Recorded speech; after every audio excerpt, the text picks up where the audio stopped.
Stay tuned for the Splash Live.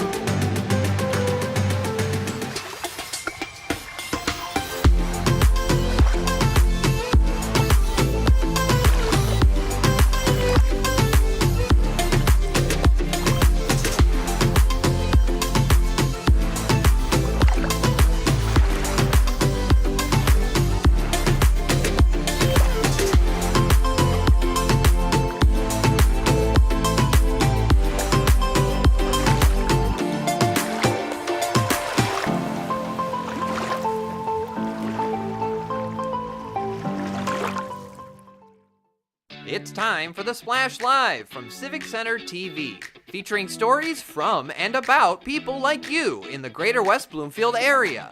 Simulcast on cable, 89.3 Lakes FM, social media, and the web. Now live from Green Media Center on Walnut Lake Road, it's the Splash Live. Live, local, social, it's the Splash Live on Civic Center TV and 89.3 Lakes FM. Thank you for being here. I'm your host, Kevin McIntosh. Starting with our top story of the day. Last night in Greater West Bloomfield, the Chaldean Cultural Foundation opened the doors of its brand new community center, inviting bishops, members, and township officials to check out the space and for the community to see all of the incredible resources making their way to the area. Our very own Jake Schaff has the story. Outside of Iraq, Michigan is home to the largest Chaldean population in the world. And just recently, a brand new cultural center right here in Greater West Bloomfield opened up for the Chaldean community to embrace and celebrate their culture. With several different amenities for the entire community, there is something for everybody here with this building and provides such a powerful connection to everyone who is proud to be a Chaldean. What has been your favorite thing to see here tonight from all the incredible amenities that are available? So my favorite thing to see is by far the library, Bishop Brahimi Library. The manuscripts, I love history, so just to see like 1,000-year-old manuscripts, you know, that's our roots, you know, and seeing that it's been digitized and all that they've done to preserve and keep those records and to make them accessible to, you know, future generations to come. It's really a beautiful thing. Beautiful place, #1 community center I've seen in America. It's a full-service building, from studios to libraries, offices, Chaldean support, chamber, foundation, and the church is involved as well too. So you have priests that are active coming in and out every day. It's really a dream come true for many people in the Chaldean community. We've been trying to figure out how can we best preserve our culture, our heritage, our identity, and this is a culmination. I mean, we've been looking at this building for more than 10 years, believe it or not, and by the grace of God, we're able to buy it about a year ago and really accelerated the renovation and are very happy to now share this with the general community. We have a cooking demonstration kitchen, podcast studios, television studio, business incubator, a theater. These are just some of the wonderful variety of options that we have at this new center. It's absolutely phenomenal. It's our West Campus. As you know, we've been around for almost 24 years.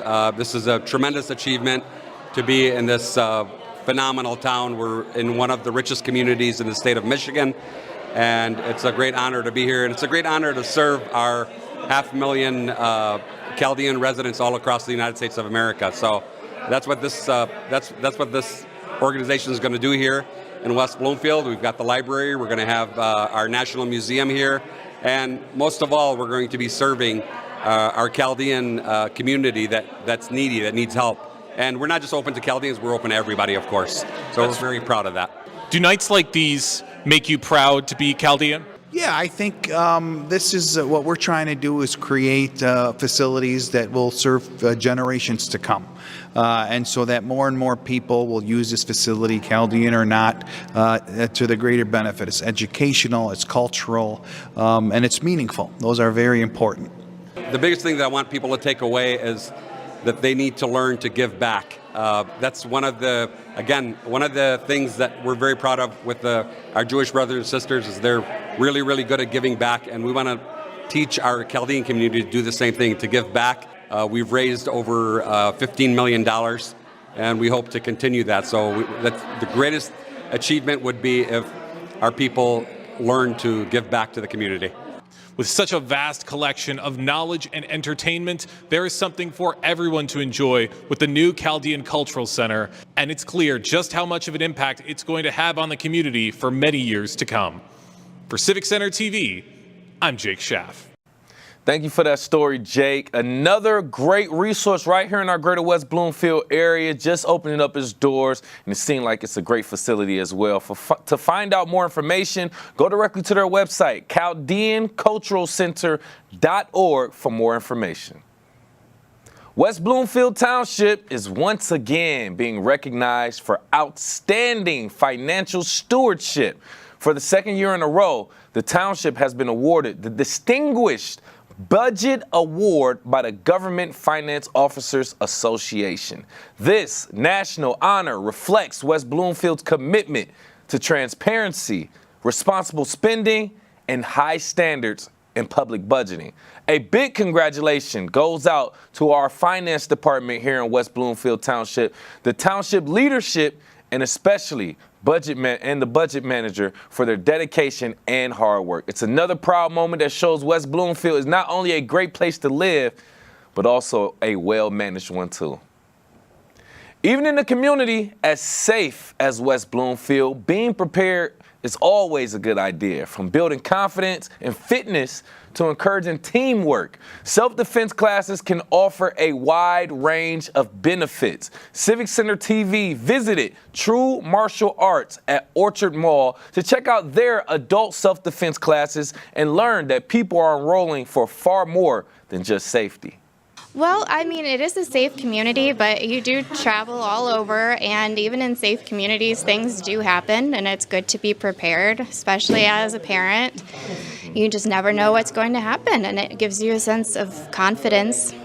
You can just face whatever is going to happen.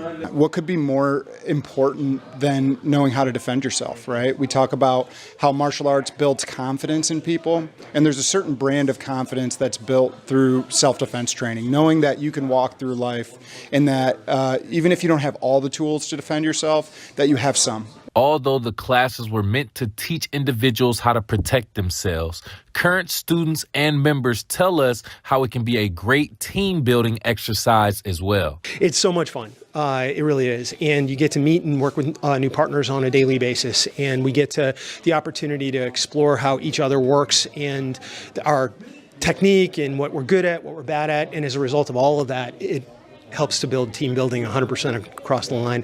And our instructor team here is amazing. Big part of this is like sort of common bond through like sacrifice. So you come in, everybody's working to their limit, sweating, they can't go any further. Other people around you are in the same situation. So coming through that together on the other side, like you just have that natural bond because you know that they went through the same thing you went through and kind of pulled each other through it. Besides the combat and camaraderie, Greater West Bloomfield residents take away more than just the skills for self-defense at True Martial Arts. I am definitely in much better condition than I was before I started. I feel like I'm a lot stronger. I'm a lot more confident in myself and my ability, and it does help keep me in very good shape for. And whether you're looking to learn self-protection, manage stress, or find a new way to connect with others, True Martial Arts adult self-defense classes are teaching practical skills with plenty of extra perks. You can check them out again at the Orchard Mall on Orchard Lake Road right here in West Bloomfield.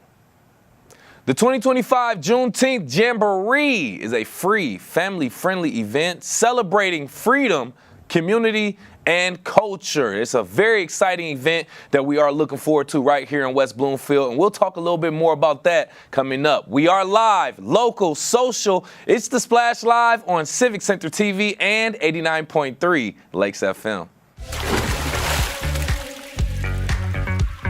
We'll be right back with The Splash Live.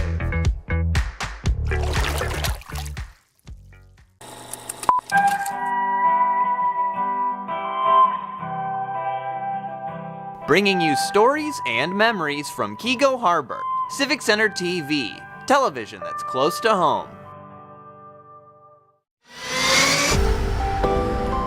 So much is happening in your community. Join Jake, Tyler, and Kevin for local events and developments on The Splash Live, weekdays at 10 a.m. on CivicCenterTV.com, YouTube, and Facebook.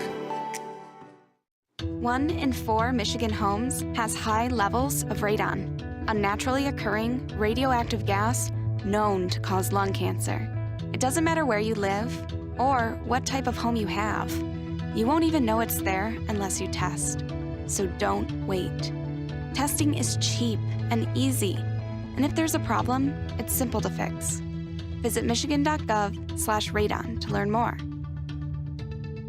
We took action. Will you? Missed one of our live broadcasts or one of your local municipal meetings? Check it out online at CivicCenterTV.com. Every meeting, show, and interview on demand. Thank you for watching and listening to Civic Center TV and 89.3 Lakes FM. And now, back to The Splash, live. Live, local, social, it's The Splash Live on Civic Center TV and 89.3 Lakes FM. Thank you for being here. I'm your host, Kevin McIntosh. The Juneteenth Jamboree, once again, free family event that's celebrating freedom, community, and culture right here in West Bloomfield. Dr. Kimberly Matthews serves as the chairperson for the 2025 Juneteenth Jamboree, bringing her leadership and vision to the event's planning and execution. And she joins us right here on the Splash Live to give us a little bit more details. How you doing, Dr. Matthews? I'm doing well. How are you, Kevin? I'm doing just great. Just happy to have you here and just talk about this event overall. But now you're taking on the role of chairperson for this event. So just tell me and tell us, what inspired you to take on the role of chairperson for the Juneteenth Jamboree in West Bloomfield? Well, I had two great mentors. Currently, Amy Mendel is my mentor in this role. And in the past, we had Sherry Ann Winters, who was leading the Juneteenth and in the West Bloomfield Diversity Task Force. So those two women inspired me to take on this role. Well, good. And it seems like a great transition from great mentorship onto you now. You seem very excited for it, and it's great to look forward to as well. I know I was part of, the broadcast and some of the activities, and seemed like a lot to look forward to. But I will say, or I should say ask, how does the Juneteenth Jamboree align with the goals and the missions of the West Bloomfield Diversity Task Force? So the goals of the task force is to unite our community, our cultures, and it aligns really well with it. And so we are always looking to invite all cultures, and that's what we have. As far as on the planning committee, we have all cultures. And so we are looking for connections with each other and our neighbors. And see, this is a huge event, first and foremost. I love that we're celebrating this in our diverse community, I should say. But this is an annual event, and it's a huge event. It's a lot of different moving parts as well. You taking on chairperson, it's a lot going on. So can you share, if you don't mind, some of the challenges and the successes that you've experienced while organizing this year's event?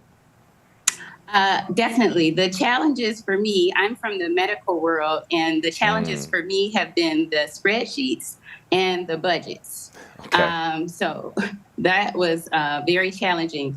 The success is that I have a wonderful team with West Bloomfield Parks, West Bloomfield Library, West Bloomfield Township, and community volunteers. So wherever there are gaps for me, they fill in. And so it's just been a seamless experience for me. And that's good. Great to hear as well that you have all the resources and help that you need when it comes to organizing and getting this event together. Something that we're looking forward to once again. And joining me right here live on the Splash, by the way, chairperson for the Juneteenth West Bloomfield event, Dr. Kimberly Matthews, just talking about the Jamboree and all the it coming together overall. So while I do have you here, I'd be remiss if we didn't at least say this. Can you just give out the details of the event, the who, what, where, when, and why real quick as well? Yes, on Thursday, June 19th from 10 a.m. until 2 p.m., we will be having the Motor City Dance. We will have speakers at the library. We will have the West Bloomfield School District Theater Department doing monologues. And one of the things that we're trying this year would be cultural line dances with fans. Hey. And we're going to pass out fans as takeaways. And so we're hoping that you'll come out and have fun. It's a free, fun family event, and we look forward to seeing everyone out. Now, I want to ask, as someone who's organizing this event, why do you feel like it's important for members of the diverse community right here in Greater West Bloomfield to all experience this Juneteenth Jamboree, and talk about the things you want them to learn from it? So the enslaved people of the United States were given their freedom on June 19th in 1865. And the first year after that, it was a huge celebration. So the thing that unites us all is freedom. And we're all enjoying the freedom of being here in the United States. And we just want to share that experience and joy with each other. Right, right. And glad you said that. And like I said, I'm glad that we have members of the community from all different backgrounds and ethnicities that can come together and learn from each other. We just had an example of that with the Chaldean Cultural Community Center, everyone coming together and celebrating and supporting each other. And we love to see this as well. So how have local schools right here in West Bloomfield and youth organizations been involved in the planning or even the execution of the event? So for our West Bloomfield School District, they have been involved from the beginning, and this year they will be doing the monologues on stage at 1 o'clock. And we have them in the past. Last year they did artwork for us. We will be involving them more in the future as far as planning, and so they're definitely involved. Right, right. And I want to kind of go back real quick. I just got a note from our producers. We briefly spoke about Sherry Ann Winter. She did pass away, unfortunately, but her spirit moves on, right? So if you do, can you just tell us how you plan to incorporate her passion, her love for the Diversity Task Force in this event overall into this event for this year? So in the past, like at the Black Expo, we had a poster honoring Sherry Ann, and that was Ron Johnson. And so hopefully he will have something similar when he comes out with his group, the VET group and the Tuskegee Airmen. And so, and we will also give a moment of tribute to her during the event also. Oh, okay. That's good. I'm glad I asked that. Our producers are on it and our team as well. So we don't want to hold you up too much longer. I definitely thank you so much for not only organizing this event, but taking the time to come on here. How do you envision the Juneteenth Jamboree evolving in the coming years to continue promoting awareness and unity? The way that I see it evolving is to continue to bring in different age groups. And so we have the diversity as far as ethnicity, but we don't have a lot of young people on the planning committee. So I'm hoping that we can get more young people so that this can be a sustainable event, more artists and more creative types. Interesting. And I wasn't aware of that as well, but you know, I've been seeing and hearing about that more and more, having the youth involved in more of these organizations and more of these, you know, establishment. That way we can make sure that we're passing the torch and then they are actually, you know, seeing how we do things and, you know, just evolving it from there. So I appreciate that. Lastly, before we go, for the people who may have just joined us, the where, when, and why of the Juneteenth event one more time. Okay, so the Juneteenth event will be Thursday, June 19th from 10 a.m. until 2 p.m. at the Civic Center of West Bloomfield on Walnut Road. And the why is to celebrate Juneteenth with your neighbors and your community. That's right. Thank you again for that information. And we are looking forward to seeing you out there with the entire team to celebrate Juneteenth right here in West Bloomfield. Chairperson for Juneteenth in West Bloomfield, Dr. Kimberly Matthews, we appreciate your time. Thank you. Thank you, thank you. And for more on the Juneteenth Jamboree right here in West Bloomfield, visit the West Bloomfield Parks online. Just go directly to their website, wbparks.org. It'll have the information for you right there. A local business that helps us hit the ground rolling, no pun intended, is celebrating 15 years of service to the community. People's Skate and Snowboard will be hosting an anniversary party to commemorate a very big milestone. We're going to explore this and talk a little bit more about this coming up. We are live, local, social. It's The Splash Live on Civic Center TV and 89.3 Lakes FM. We'll be right back with The Splash Live. Hi, I'm Marcia Gershenson, and I'm one of the Oakland County Commissioners that's lucky enough to represent West Bloomfield. And I'd like to congratulate Civic Center TV on having 1 million viewers on YouTube. I mean, that's incredible. Your viewpoint and your authenticity is so valuable. So congratulations on 1 million views. I'm proud to be one in a million.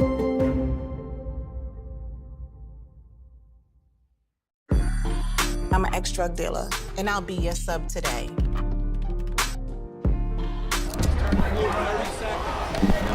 Two milligrams of fentanyl can be lethal. A lethal dose is in here. Who gets it, I won't know. It's cheap, it's potent, and it's profitable. The sad reality is, fentanyl is being mixed into everything now. More kids should know. Missed one of our live broadcasts or one of your local municipal meetings? Check it out online at civiccentertv.com. Every meeting, show, and interview on demand. Thank you for watching and listening to Civic Center TV and 89.3 Lakes FM. And now, back to The Splash, live. Live, local, social. It's The Splash Live on Civic Center TV and 89.3 Lakes FM. I'm your host, Kevin McIntosh. John McEwen was awarded the prestigious Park Resources Leadership Award by the Michigan Recreation and Park Association for 2025, celebrating his leadership and excellence in public park maintenance and resource management. We recently spoke to John right here on The Splash Live to give us his reaction to receiving this award. John, congratulations. Thanks for joining us. Thank you for having me. Yeah, happy to have you on as you win the Parks Leadership Award from M-Parks. For you and all your active service with West Bloomfield Parks, now getting this award, take us through the immediate moment when you learned that you were going to be getting this honor from M-Parks. Pretty exciting. I'm not much for the being in the limelight of things, so little intimidating also, but very, very honored to have been nominated and picked. You're on the Parks team with West Bloomfield Parks and Recreation, so you're someone that, as you've already mentioned, likes to be kind of behind the scenes and do the work that people don't necessarily see every single day in action, but they reap the benefits of, and it's what keeps West Bloomfield Parks' various facilities and amenities so beautiful and a place that people love to go. So can you share a little bit about the work that you and your team put in behind the scenes day to day that make our parks some of the best among the entire state of Michigan? Yeah, a lot of the stuff we do here at Parks is definitely behind the scenes.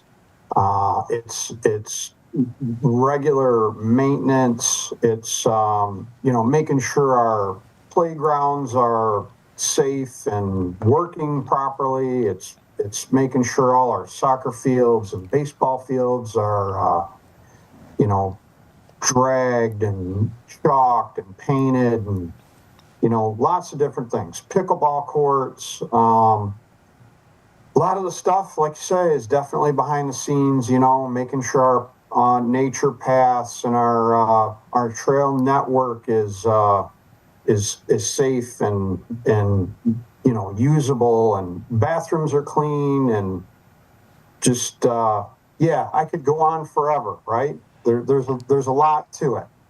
Yeah, it's a big team and it's a big effort across all of our different parks here in West Bloomfield Township to make that happen and to make the parks so beautiful and be open for so many different activities all throughout the year. So John, as people are frequenting our parks, whether they're from West Bloomfield or they're coming in from other communities to enjoy these great amenities we have here in our community, how can they help your team in furthering its mission, making your day-to-day a little bit easier so the parks can improve even more?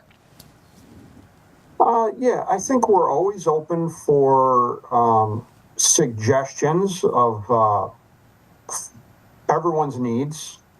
I think, yeah, if you're,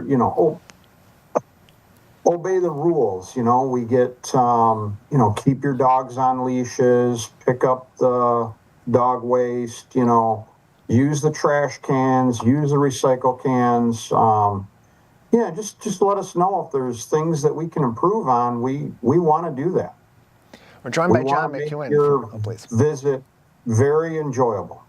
We're joined by John McEwen from the West Bloomfield Parks and Recreation team and also an award-winning member of their team as well. The Parks Resources Leadership Award awarded to John by MParks in 2025. John, you also were mentioned as someone who's played a big role in some of the beautification, functionality, and resilience projects for Greater West Bloomfield's green spaces in its parks. How much of an effort have you put into to that in particular, and how does that maybe contribute to what makes our parks so special? We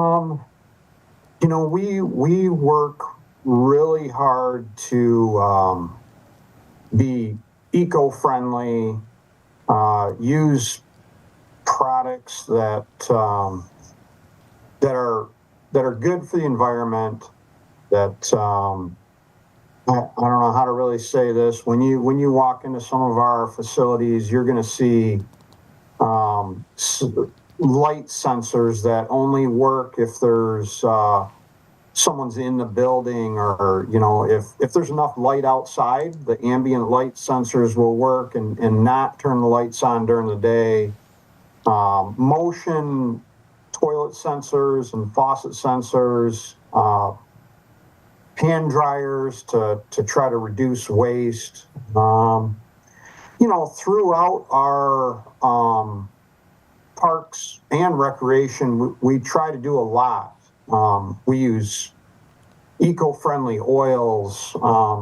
We're moving towards electric equipment to try to reduce the footprint of gasoline and fossil fuel stuff.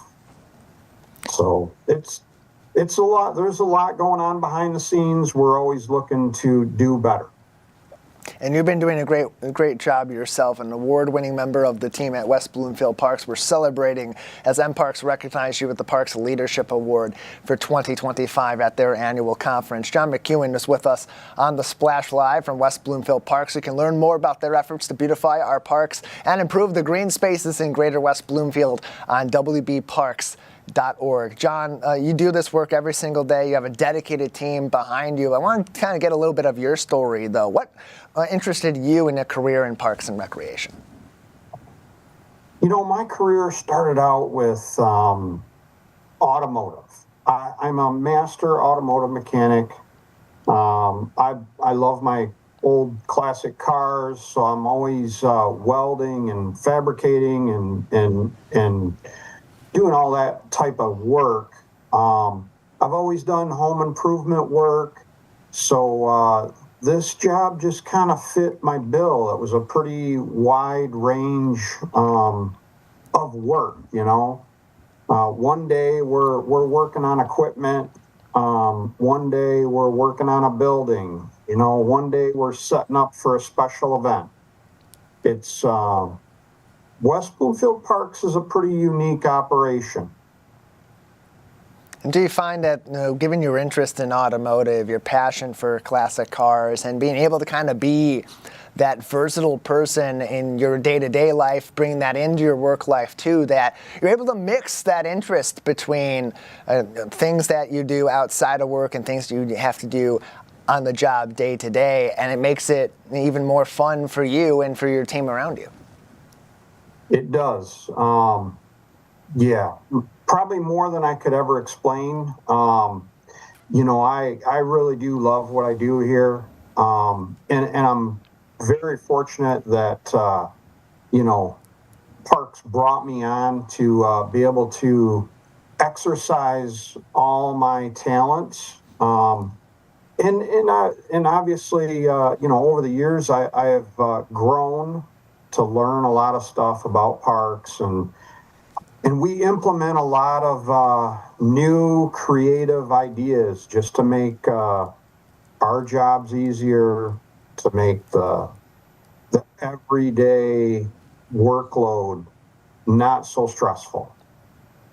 And your recent award from MParks surrounded your leadership in parks resources and leadership within West Bloomfield Parks. For those that are either just joining the team at West Bloomfield Parks, or they're going into similar capacities in other park systems throughout our state or other similar workplaces, what advice do you have for them on establishing themselves as a contributing member of that team and building their leadership within their organization? I think a lot of it has to do with, I'm going to say team. I am backed by an amazing group of folks. How do I really say this? They see, we all have similar ideas, I guess. We work very, very well together. Couldn't ask for a better team, and the support that I get from them. I would say, hopefully the folks that you work with in other departments have an open mind, and everybody listens to everybody's ideas and advice. And that's how we grow. That's how we've done it here. John McEwen is with us, the Parks Resources Leadership Award winner from MParks and a dedicated member of the team over at West Bloomfield Parks, joining us today on the Splash Live. John, just another minute with you before we'll need to move on. Anything else that you'd like to say at this time about your team at West Bloomfield Parks and this honor you received from MParks? I can say that I'm very, very honored. There's lots of folks that deserve this award. A lot of the stuff that maintenance folks don't get recognized, for all the behind the scenes work, I guess. And I would just give a shout out to my team. Great bunch of folks supporting each and every one of us. All of us work together very, very well. Yeah, again, I can't tell you how honored I am to have been nominated and picked for this award, and just work towards doing the best that we can do every day. Well, John, we thank you for what you give to our community each and every day on the job. The work that you do is extensive and it is highly effective, making our park system beautiful all throughout the year and a place that so many people come to Greater West Bloomfield to enjoy. So congratulations and thank you for joining us once again. Thank you.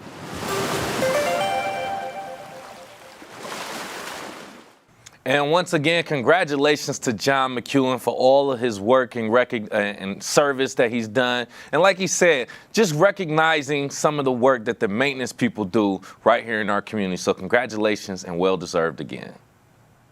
A local business that helps us hit the ground rolling is celebrating 15 years of service to the community. People Skate and Snowboard will be hosting an anniversary party to commemorate the milestone.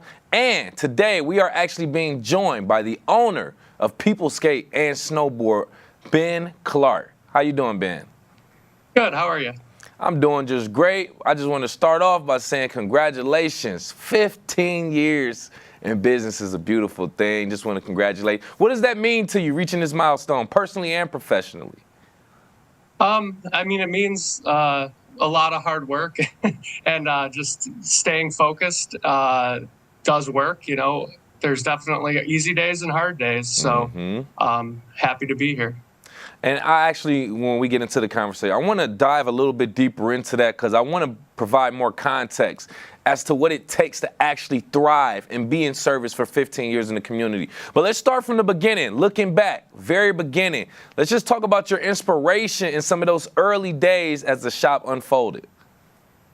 I think the most important thing was that I just had such a good crew in those early years. Very good friends of mine, all skateboarders, and we just had like a great team. There was Jordan Zupke, Stevie Shakes, and Cameron Carmichael. A lot of them have gone on. I mean, all of them have gone on to do amazing professional things. Whether one's an attorney, another is a famous photographer, and then another person is the manager at Supreme in San Francisco. Oh, nice, nice. So since the beginning, can you just talk about how it has changed and or evolved, the actual shop, in 15 years? Yeah, so I mean, I would say we started more focused on skateboarding. While we're still very focused on skateboarding, we've seen snowboarding grow. That's a funny shot. That's our original layout there. That was like pretty much opening night.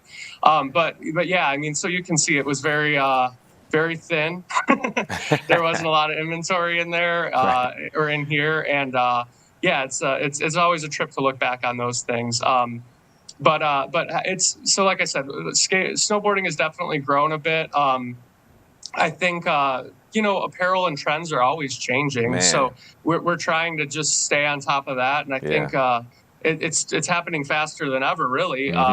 With social media and stuff, it seems like there's micro trends constantly popping up. Man, good, man. Don't I know about it, Ben? Yeah, it's that merchandise and clothing and apparel and just trends and fashion, it comes and goes so quick. There's stuff from back in the day that comes back and then just new weird styles. But like you said, it's important to stay tapped in and stay listening to the people and be on all of those channels where your audience is as well. So like I said, we'll revisit that. But getting into the actual anniversary party, what can we expect from this 15th anniversary party coming up? So I think one of the aspects where the store has changed a bit is it's like we don't have as many kids hanging out here, so we really wanted to try to bring that sense of community back. Hopefully we'll have like a good group of people that can socialize, talk about skateboarding, watch skateboard videos, kind of, I guess, it's like a throwback to 2010, which is, seemingly a long time ago now.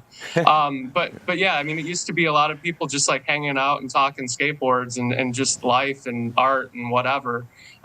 So hopefully we're bringing that back. They can expect some pizza, some drinks, some sales. We have some new merchandise, special colorways, throwbacks to old colorways of our apparel line. That's a big part of our store. That has grown. So yeah, we'll have a lot of people gear, special sales. I think that kind of covers it. I'm sorry, best trick contest. We're going to come up with some stuff. We have some. So bring your board if you're going to come out. There you go. That's how you get the skaters out, Ben. Best trick contest. We want to see those boards. We want to see the skates. We want to see what you can do as well. But I love that you're saying that. I think that's an essential part of brick and mortar businesses, depending on what your business is. Having people just feel comfortable, maybe not necessarily, just hanging out, but, just being a part of that community, engaging with others, talking, networking, just making it like a essential place for socialization and everything, like you said, skateboarding and snowboarding. Completely understand the ups and downs too, the weather, COVID, a bunch of different factors that happen over the year. And with that being said, 15 years, which means you've gotten through COVID. Can you just talk about that as well? Well, COVID was really interesting because it was actually a huge boon for us. It's probably harder now than it's ever been because we're feeling the shockwaves of COVID still 5 years later, right? Which is kind of wild. I mean, we live in an uncertain climate right now in terms of tariffs. So that's going to be something that we address. The price of skateboards have gone up, but not crazy. Just it's starting to really make an impact. Right. So. You hope people realize that it really costs about $200 maybe to get into skateboarding, as cheap as $100, and a nice pair of flat-soled shoes. There's tons of public parks everywhere. There is one in West Bloomfield. There's one in Auburn Hills. There's a new one in Pontiac. So there's, within 5 miles, there's a good 3 parks. And if you go in a bigger group than that, then there's even more. We've had a ton of park building, so. Oh, yeah, that's good. That's good. And, you know, let's piggyback off of that. But with me right here live on the Splash, by the way, owner of People Skate and Snowboard, celebrating 15 years in the community, we have Ben Clark, just talking about their upcoming anniversary party as well. Now, I want to kind of visit just the landscape of, you just talked about some of the parks that are here in the area as well. How have you seen the local skateboarding scene grow and or change? Just like the scene is in the skaters, the people that's interested just over those 15 years right here in our community. Yeah, I guess, you know, I wouldn't say we're necessarily in a big growth period of skateboarding at the moment. The way that it has grown is that there are more female participants. That is different, you know, like it's a more diverse crowd in skateboarding. That's a very positive way that it has changed. Right. The negative way is that there's just less people doing it. We can look at school consolidations locally, kind of a shrinking youth population as factors. Fortunately, we have a decent online presence, and that kind of like helps us sustain ourselves. But locally, you know, in a way, all those parks being built is a positive because it gives people more places to skate, but it also pulls the community apart a little bit more. So we need to get those numbers up. Through West Bloomfield, we used to have skate camps that another shop put on, plus skateboarding, but those went away. You know, like there's definitely some areas that skateboarding could be enhanced. It's just a lot of hard work, you know. Right. So that's the reality. I mean, it's a lot of work to run a shop, but then also to run a skate camp on top of that, it's just a whole nother business. So there's only so much time in the day. So hopefully someone, you know, with interest kind of picks that up again, because that was a really big deal. Yeah, yeah. And we want to thank you so much, Ben, for taking your time to be here. But not only that, but like I said, being a staple right in Keego Harbor in our community as well. So before we let you go, the who, what, where, when, why details of the event again for a 15-year anniversary party. Yep. So yeah, we're here. Come. It's at 3375 Orchard Lake Road in Keego Harbor, Orchard Lake and Commerce, next to the Jets. That's how people normally know us. Yeah. Perfect. And, perfect. Yeah. Oh, it's okay. Yeah. I mean, expect drinks, snacks, sales, special merchandise. And honestly, just like, let's create some community. Come out, talk skateboarding, learn something, share your knowledge. You know, it's kind of a melting pot, and it is okay to come and hang out at a skateboard store. It is okay to hang out with people in person. It doesn't all have to be on social media. Man. So let's do that. Well said. Well said. Perfect place to land up. Come in store, not on social media, and talk about it. Hey, Ben, we want to thank you so much once again. 15 years celebrating right here in the community. People Skate and Snowboard, owner of People Skate and Snowboard in Keego Harbor, Ben Clark. Thank you again. You're welcome. Thanks for having me. Yes, and for more on People Skate and Snowboard 15-year anniversary, follow them on Facebook at People Skate Shop, or go directly to their website at peopleskateandsnowboard.com for more. Smoke from Canadian wildfires has led to air quality alerts across Michigan, with areas like the Upper Peninsula and parts of Lower Michigan experiencing unhealthy to very unhealthy conditions. To give us more information on local air quality and these wildfires that we're experiencing from Canada, we have Jim Haywood, senior meteorologist from Michigan's Department of EGLE, that's Environment, Great Lakes and Energy, Air Quality Division. Thank you so much for being here. My pleasure. So, Jim, we're briefly just talking about this. Some people may not even know about some of these wildfires. They're not necessarily affecting us here directly yet, but it's still something to keep note on. So how has the recent influx of wildfire smoke from Canada impacted air quality monitoring and public health advisories in Michigan? Well, I'll tell you what, this past week has been pretty busy for us. Obviously, the UP really got hit hard earlier in the week. We were seeing unprecedented numbers up there. To give you an idea of what they were seeing, what we consider to be good, and the units that we use is called a microgram per cubic meter. And we consider the good range to be 0 to 9 micrograms per cubic meter. Okay. We were having hours up in the UP, up at the Marquette monitor, that were exceeding 400 micrograms per cubic meter. We were getting messages from the people in our district office up there that they literally could not see across the street. And we asked them how that compared to all the smoke that we saw back in 2023, and they said it was worse. Now, what that has been doing, that has been slowly, very slowly sliding to the south. And originally, we thought it was going to be confined to basically the northern half of the lower peninsula. But as we got up this morning, we saw that it had slid even further south, and we were seeing unhealthy readings pretty much the I-96 corridor there from Grand Rapids to Lansing over into the Detroit area. And we anticipate that it's going to be pretty much kind of gunky like that the rest of the day. And we updated our advisories for the entire lower peninsula that will run through today.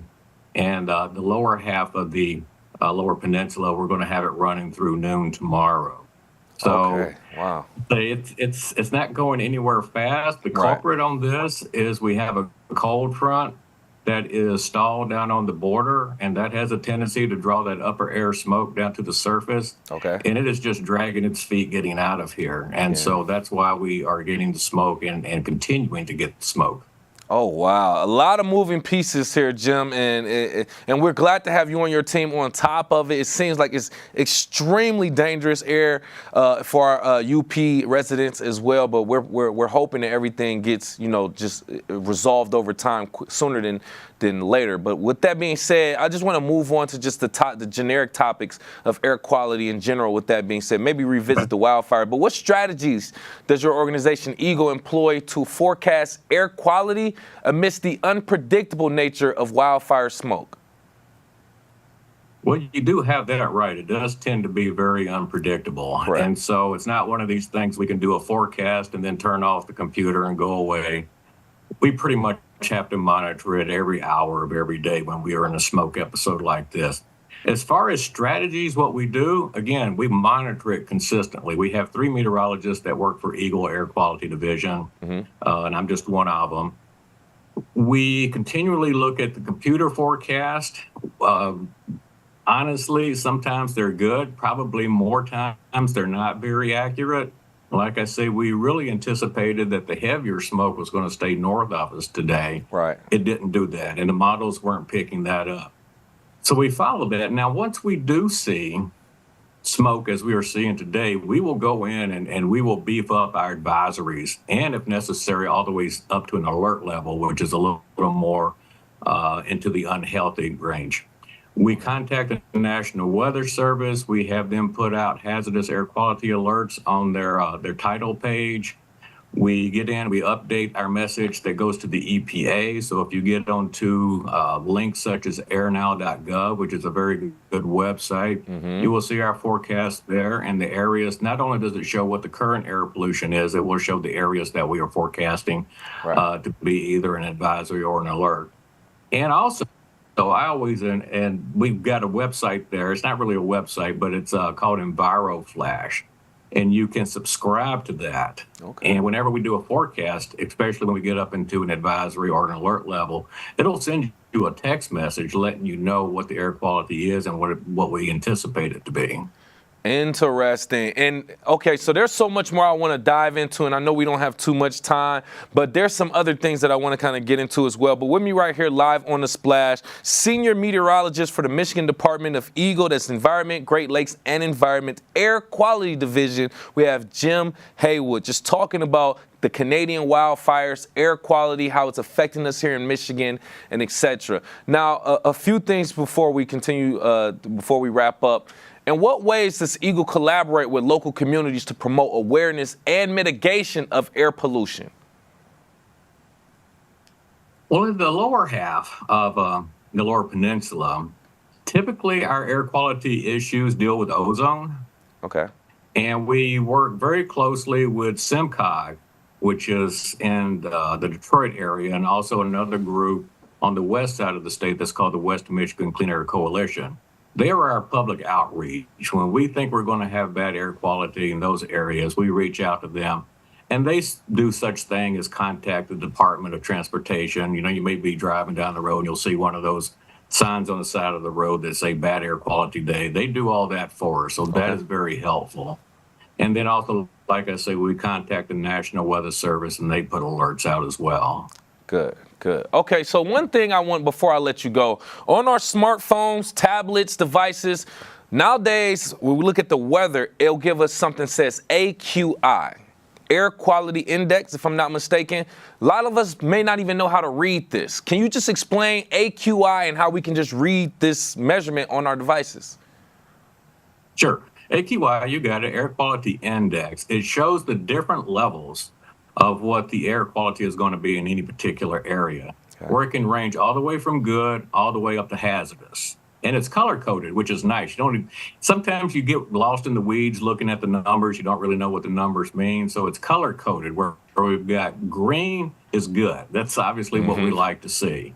Then we get into the moderate range, which is yellow, which is still okay. We don't mind moderate. But you go up to the next level, which we call unhealthy for sensitive groups, then it's color-coded orange. That level is the first level that we start sending advisories to. Again, the different ways that we do that, either through AirNow or EnviroFlash or through the National Weather Service, we get that news out there to you. If it gets even worse, it gets into unhealthy, which is red, which is what we're seeing right now in a lot of the monitors along the I-96 corridor. If it gets worse than that, you get to the very unhealthy, and then ultimately the hazardous, which is a maroon color. So, it's kind of the cool colors all the way up to the hot colors. Right. And so that's what you really need to pay attention to. Again, the numbers can be a little bit confusing. Just go with the colors. Green and yellow is good, but once you start getting into the orange and the reds and worse than that, then you need to pay attention. Understood. Well said. And lastly, just in case of any other situation where there's wildfires or just ozone layer, like you said, and there's just some state where we have to protect ourselves, what measures can residents take to protect themselves during a period of poor air quality? Well, ozone is different from particulates. When we call an advisory for ozone, we usually tell people just stay inside where it's cooler, because ozone really doesn't infiltrate into your house. Okay. Once it loses that solar radiation, it kind of goes away. The particulates, the smoke that we're seeing, is totally different. Your indoor air quality can be just as bad as your outdoor air quality if you're leaving your windows or your doors open. So we tell people on days like this where it's smoky, where we're calling an advisory or an alert, stay indoors.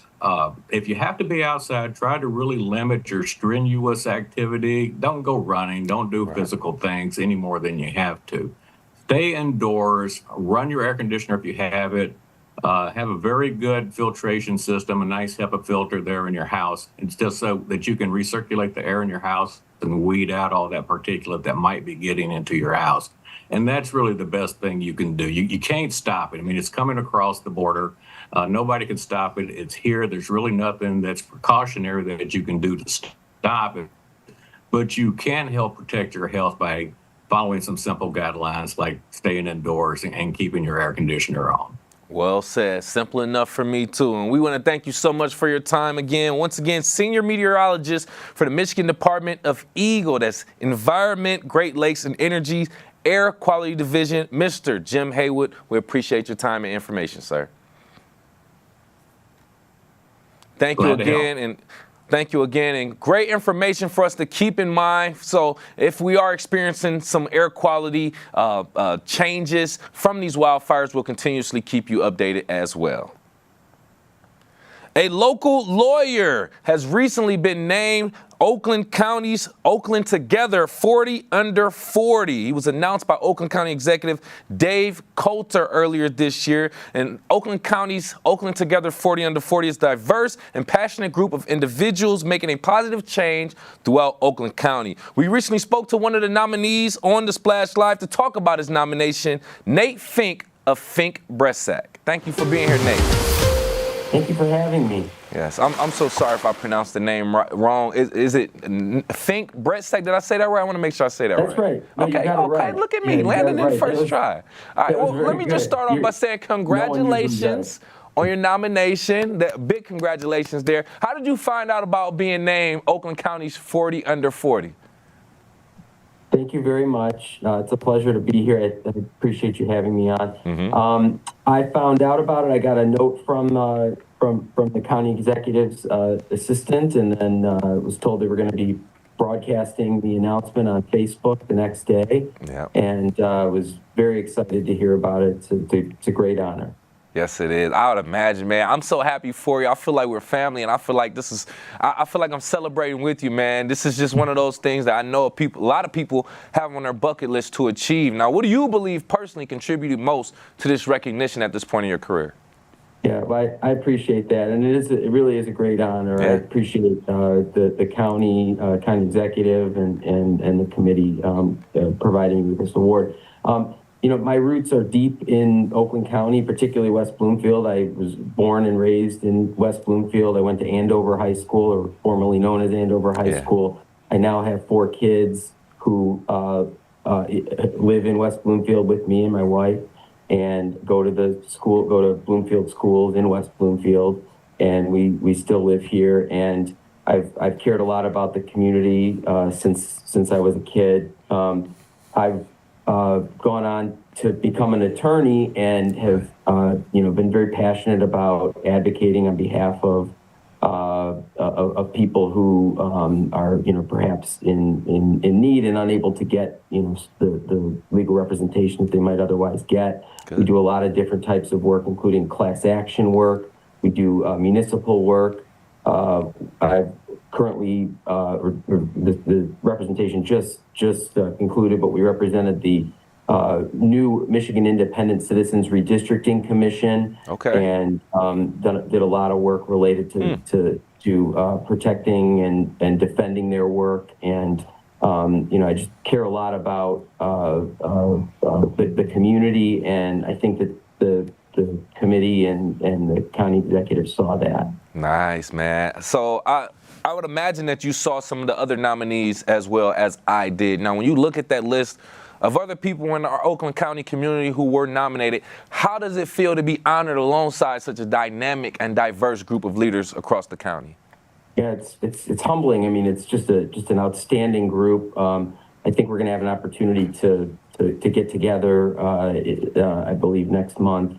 And it'll be great to meet these folks. I know a couple of them, but most of them I've never met. But just seeing this list, it's just incredible. And we're so lucky to live in this community with so many wonderful, just outstanding leaders. Across, as you had indicated, just a diverse group, just a wide spectrum, different ethnic backgrounds, racial backgrounds, but also just different professional pursuits. It's really just, like I said, it's humbling to be just included within that group. And with me right here live on The Splash, by the way, Oakland County 40 Under 40 nominee Nate Fink from Fink Bressac, just talking about his nomination and his experiences and growing up right here in our Greater West Bloomfield area. Now, I just want to ask you, different people were nominated for different reasons. There are different experiences and things like that. But what values or experiences have shaped your leadership style and approach to community engagement? Sure. So, like I said, I grew up in West Bloomfield, and I come from a sort of political family. My father, David, had actually ran for Congress quite a few years ago now, 2002, in our community, and I've had very deep interest in politics and community since I was very young. Going to political events, fundraisers, and the like. Doing knocking doors. I was a campaign manager for now Oakland County Clerk Lisa Brown, but when she ran for state rep back in 2006, and have been very engaged in politics. I was involved in class president back at Andover High School. Now 20 years ago, we just had our 20-year reunion. Congratulations. I was also involved in college. I went to University of Michigan for undergrad, and have just learned through all of that experience how important it is to try to always stay engaged with your community and give back as much as you possibly can. Yeah. And with that being said, I wanna kind of dive into that a little bit more. I want to speak on the fact that we do a lot of celebrating and highlighting local athletes, went to West Bloomfield High School, go up to the next level and go on to the professional level, being drafted. We just talked about a few of them then.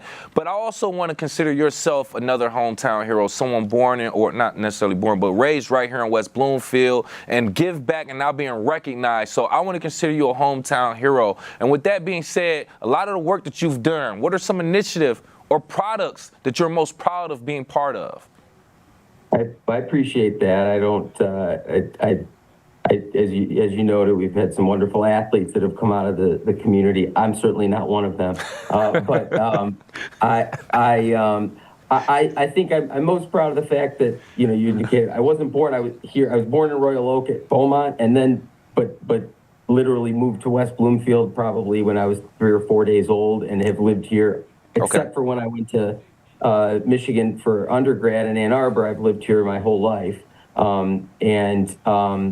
so it's just been a wonderful place to live. And in terms of the things that I'm most proud of, I think it's that I'm still here in this community. We have our family that, like I said, my wife and 4 children. We live in West Bloomfield, and we love the community. And I think I'm most proud that we've been able to establish these deep roots for all of our, for my family, to continue to hopefully prosper here. In terms of some of the sort of professional success, as I indicated, I represent the Redistricting Commission, which is very proud to do that. We also represented the city of Detroit in a lot of election-related litigation, primarily that came out of the 2020 election, where there were some forces that were challenging the legitimacy of the election, and we very proudly represented the city of Detroit to fight off a lot of those challenges.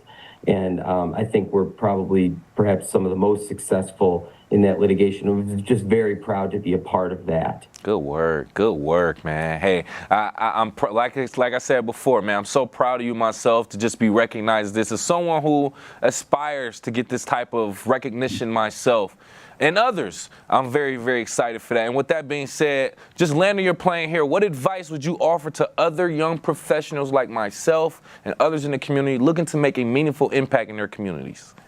Well, I appreciate that. I appreciate the kind words. I think you should just always stay community focused and think about what you can do. Reflect on what your own skills, your talents are, and think about how you can continue to give back and serve your community, investing in yourself, but also investing in the community, and always keeping a broader, bigger picture